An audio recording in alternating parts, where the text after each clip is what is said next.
नमस्कार दोस्तों, स्वागत है आपका हमारे YouTube चैनल पर, जहां आपके लिए लाते हैं फिल्मों की कहानी, रोमांचक मूवी रिव्यू और मनोरंजन की दुनिया।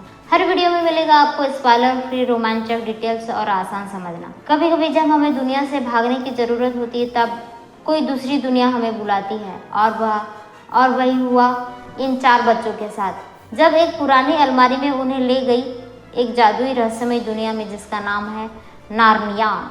फिल्म की शुरुआत होती है सितंबर 1940 में। द्वितीय विश्व युद्ध के दौरान द ब्लिट्स से बचने के बाद पेवेसी बच्चे लूसी, एडमंड, पीटर और सुसान को लंदन, इंग्लैंड से प्रोफेसर किर्के के ग्रामीण घर ले जाया जाता है। लुक्का छुपी के खेल के दौरान लूसी को एक अलमारी मिलती है और वह उसके अंदर छिप जाती है, लेकिन उसे पता चलता है कि वह एक जादी सर्दी की दुनिया में पहुंच गई है। उसकी मुलाकात मिस्टर टूमन्स नाम के एक फ़ौन से होती है और उसे बताता है कि वह नार्निया में है। टूमन्स बांसुरी की लोरी बजाकर लूसी को सुला देता है। जब वह जागती है तो वह उसे बताता है कि उसे जेडिस नाम के एक सफ़ेद चुड़ैल के हाथों धोखा देने वाला था, जिसने नार्निया को हमेशा के लिए सर्दी और कभी क्रिसमस न आने का श्राप दिया है। जो भी इंसान उसे मिलेगा उन्हें उसके पास लाया जाएगा।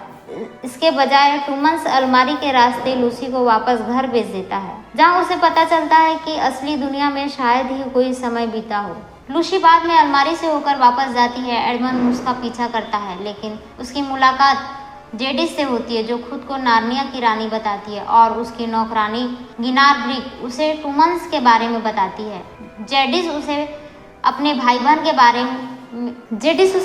बहन को उसके पास लाने की तुर्की डिलाइट और राजत्व प्रदान करती है। वास्तविक दुनिया में लूसी पीटर और सुजेन को नार्निया के बारे में बताती है, लेकिन एडमंड लूसी की कल्पना मात्र होने का नाटक करके उसे धोखा देते हैं। हालांकि प्रोफेसर किर्के का मानना है कि लूसी सच कह रही है। गलती से एक खिड़की तोड़ने के बाद भाई बहन नौकरानी से बचकर अलमारी के रास्ते नार्निया में प्रवेश करते हैं। पीटर एडमंड को लूसी के बारे में झूठ बोलने के लिए डांटता है और उसे माफ़ी मांगने के लिए मजबूर करता है। उन्हें पता चलता है कि जेडिस ने टूमन्स को ले लिया है, क्योंकि एडमंड ने अपने अनजाने में उसे उसके हवाले कर दिया था। उनकी मुलाकात बातूनी उदबिलाव से होती है, जो बताता है कि असलान वापस लौटने और नार्निया पर फिर से कब्जा करने की योजना बना रहा है और एक भविष्यवाणी की है। जब आदम के 2 बेटे और हव्वाल की 2 बेटियां केर पारवेल और सिंहासन पर बैठेंगे, जो जेडिस का शासन समाप्त हो जाएगा।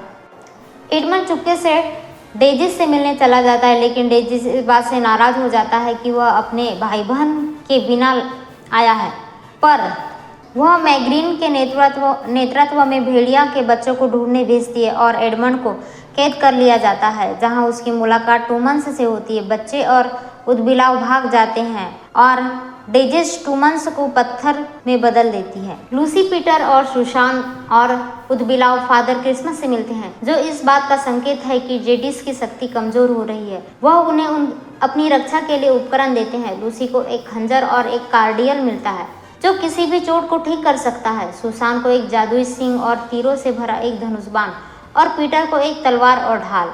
जेडिस के भेड़ियों से बचकर समूह असलान के शिविर में पहुंचता है, जहां पता चलता है कि वह एक शेर है। मैग्रिम और एक भेड़िया लूसी और सुसान का घात लगाते हैं, लेकिन पीटर मैग्रिम को मार देता है।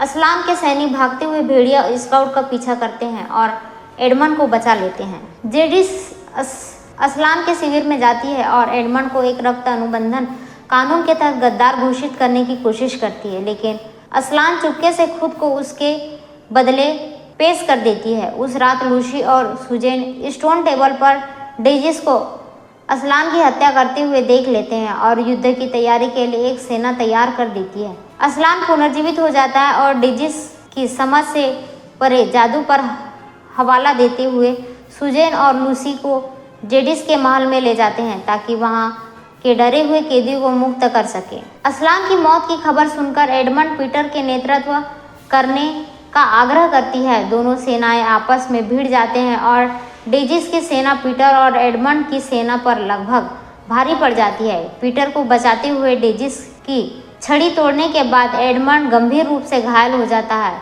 असलान अतिरिक्त सेनाओं के साथ आता है और डेजिस को मार डालता है। सुसान गिनार ब्रिक को मार देती है और लूसी अपने कार्डियर की एडमंड को ठीक कर देती है।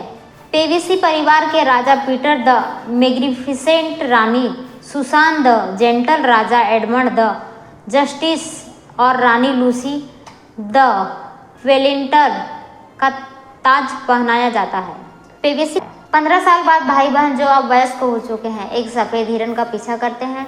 उन्हें वह लैंप पोस्ट मिल जाता है जो लूसी को पहली बार नार्निया में मिला था। वो अलमारी से होते हुए वापस जाते हैं और थोड़ा समय बिताने के बाद फिर से बच्चे बन जाते हैं। प्रोफेसर किरके पूछते हैं कि वह अलमारी में क्यों थे।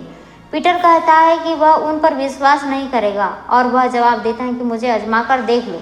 क्रेडिट के मध्य दृश्य में लूसी पुनः अलमारी का उपयोग करने के प्रयास करती है, लेकिन प्रोफेसर किरके उसे बताते हैं कि उन्होंने भी प्रयास किया है और वे संभवतः उस समय नार्निया वापस लौटेंगे जब उन्होंने उसकी सबसे कम उम्मीद होगी। अगर आपको वीडियो पसंद आया तो लाइक और शेयर ज़रूर करें। हमारे इस चैनल को सब्सक्राइब करना न भूलें ताकि आपको हर नई मूवी की कहानी और रिव्यू मिल सके।